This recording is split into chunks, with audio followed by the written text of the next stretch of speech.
Hi everyone. So, many of you might know I'm Apurva and I have discussed a lot about my mental health experiences and I also have been a mental health advocate and worked for through some of my write-ups or sharing other people's articles. I have worked for the cause of mental health advocacy as well. And right now I work in a firm as a content associate for DEI, that is diversity, equity, and inclusion. So I work remotely, and this job setup suits my personality very well.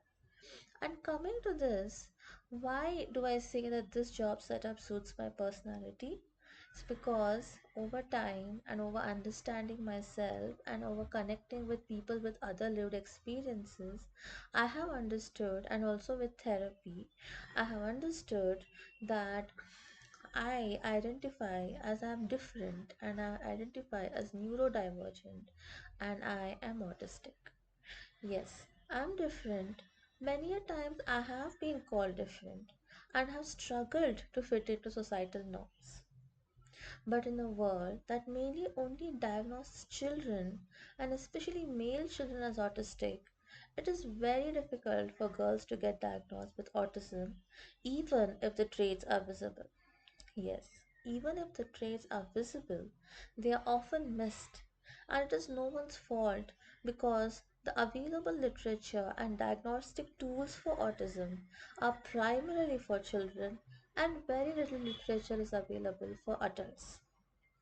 And masking, which is primarily the thing that we do to curb our natural instincts and natural behavior, to follow the normal standards and social conditioning, is more done by autistic women than men, and autistic girls also.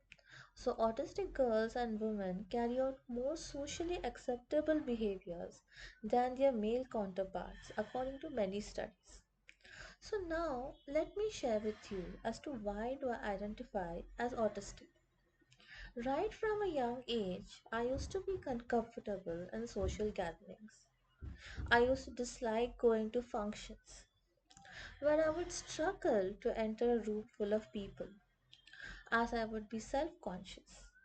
And also, it would be difficult to look at people when I would enter a room. These are the early signs of autism which were missed.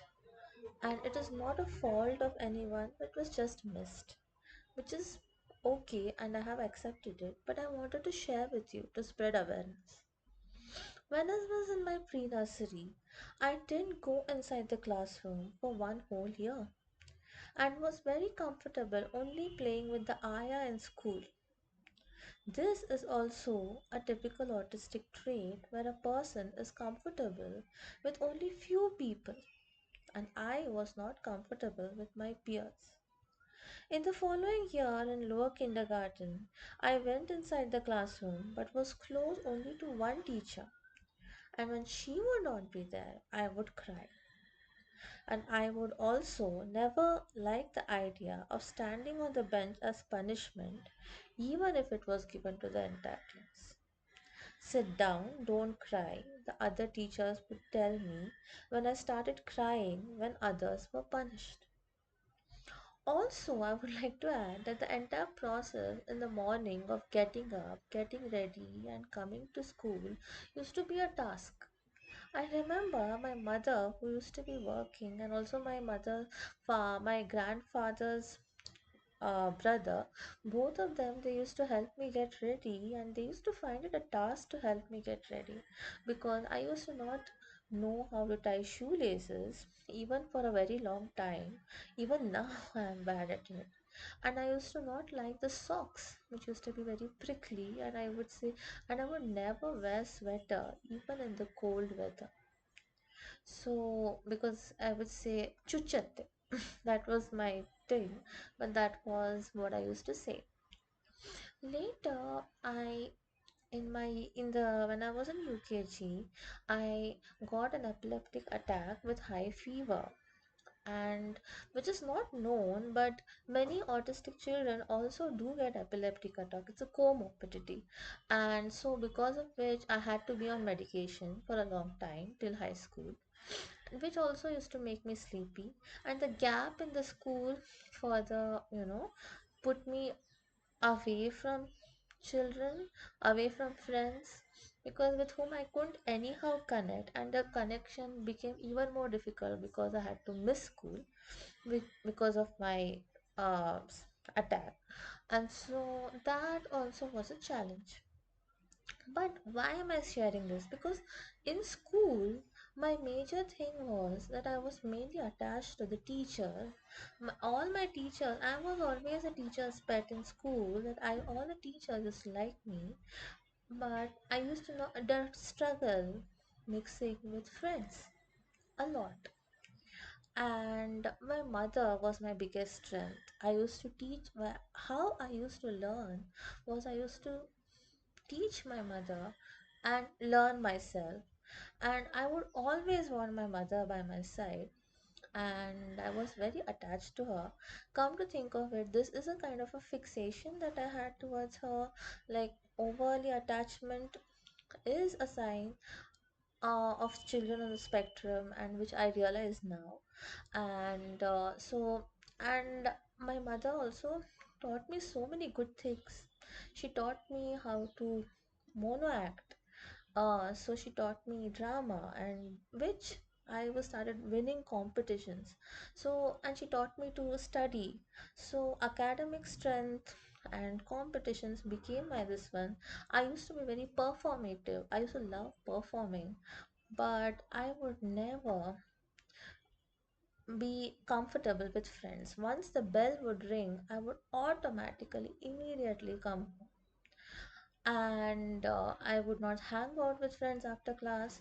Many of my friends used to tease me sometimes, not to blame them, they are children, but it used to happen, and those were my experiences. And I carry these experiences with friends and teachers the same way, that I am more free with teachers than friends, from school till college, even in pre university. Even in engineering, I was not even attached to teachers, nor with my friends. I used to sit alone in the last bench because one of my friend used to miss classes often, and so I used to sit in the last bench. And even in PUC, I used to sit at the first bench all alone, second PUC. So I had this great difficulty in attaching with friends, yeah, with peers my own age. And also another thing is that I would like to add that I used to always have the struggle completing my paper, like exam papers. I used to struggle, my handwriting was bad. So looking back at all this, I realized that these were all my experiences as an autistic individual. Many tell me that that is in the past, now you have overcome it. But what I want to tell you is that autism is not something that you overcome. It is a type of person, the way a person is, that there is a neurotypical and there's a neurodivergent. And I am a neurodivergent, and I would be that way. All I need to do is accept myself, which I didn't do because I was not aware of it for a very long time. I used to think of my overwhelm when I used to get overwhelmed by pressure, when I used to get overly anxious, when I had to repeatedly perform in the school and college. Hmm? Like, I used to struggle making eye contact or struggle, but I used to still manage to be in that setting without knowing that I have this. So, that I have, that I am different, but I was made to feel I'm different without getting the acknowledgement or the validation that I'm different. By default, I was made to still feel different by everyone.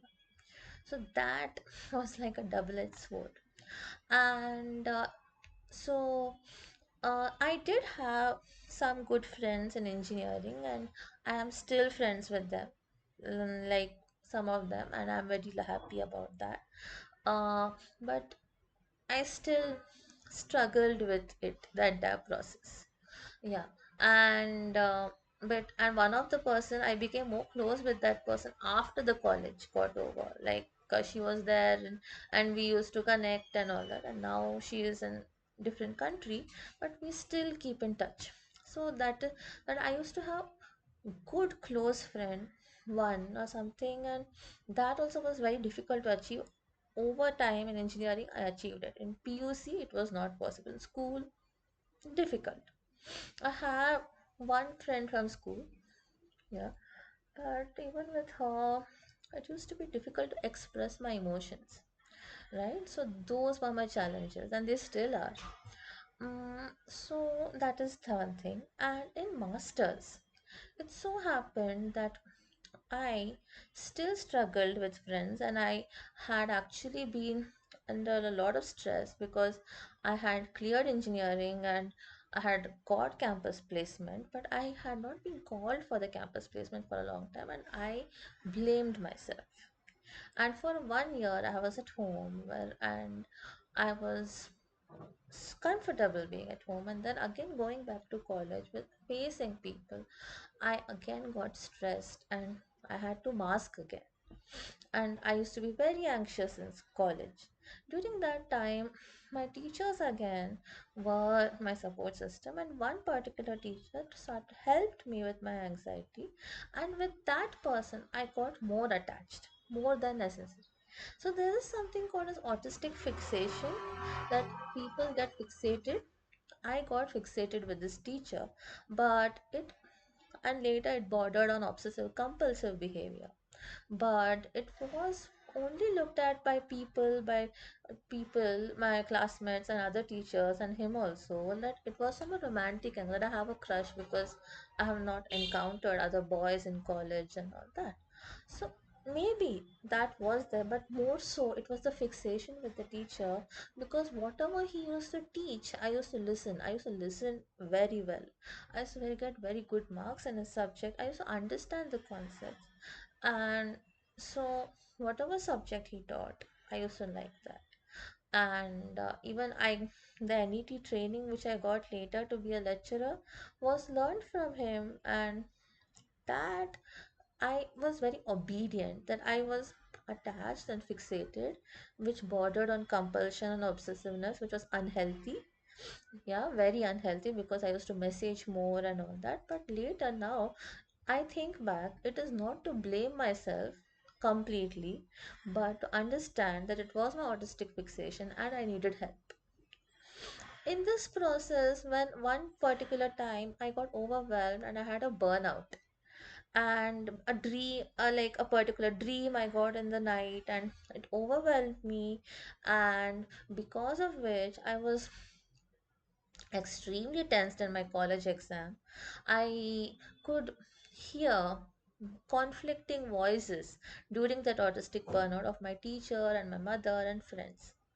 And so it was for a very short period, but because I heard voices, I told this to my teacher, and my teacher told it to my mother.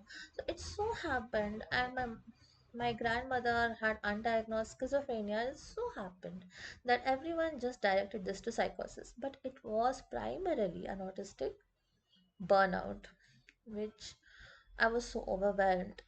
And one thing I would like to add is that autistic individuals who are not diagnosed in their childhood, late diagnosed, they do not have a lot of trauma in their life, though they have trauma. But I'm saying, for them, living in a neurotypical world, adjusting whole through, that itself becomes a trauma, and that is a complex PTSD that can lead to psychosis also in the extreme, as it did happen with me. But it was for a short time. But primarily what I'm saying is I was also given medication, and which I have reduced a lot now by realization, by therapy and all that. But the thing is that I needed therapy right then rather than anything else. So that was important. And by identifying with the lived experiences of many autistic individuals, I have learned that my lived experience connects with theirs. So, and with now, I have understood that if I am a particular way, I am an introvert. I do like to stay at home with my cats, with my books. and talk to people primarily on the phone. I like those things and I've accepted myself for that. So, and I'm happy about it that I'm finally able to see that I don't always have to go out. Some of my friends tell me that, oh, you're always sitting at home. Like, don't you have a life? Like, you're lazy. But I'm not lazy. I'm just unmasking and being myself where I find myself most comfortable. And yes, I do go out sometimes, once in a week, once in 2 weeks. I do go out and I do go on holidays. I have taken a solo trip twice, once to Goa and Ooty. So I do extend my threshold of tolerance once in a while. So yes, I do that as well. So, why am I sharing this video with all of you? Is that if you also connect with my experiences, or if you also feel that you, as an adult, or your or children anywhere, it's always better to, you know, sh- talk about your experiences and identify and accept yourself the way you are, and not blame yourself like I did, because I was not aware that I am the way I am because of being autistic and neurodivergent. I don't have to blame myself for the way I am, and that is the acceptance I have gifted myself. So, and there are a lot of other traits. Also, you might think that only these many, but no, there are a lot of other things which I know, which I don't want to share it on this video, which which makes me realize that I am a self-diagnosed autistic individual, also along with therapy, because I'm also currently going through a diagnosis for getting my diagnosis as a neurodivergent. I'm going through the process as well.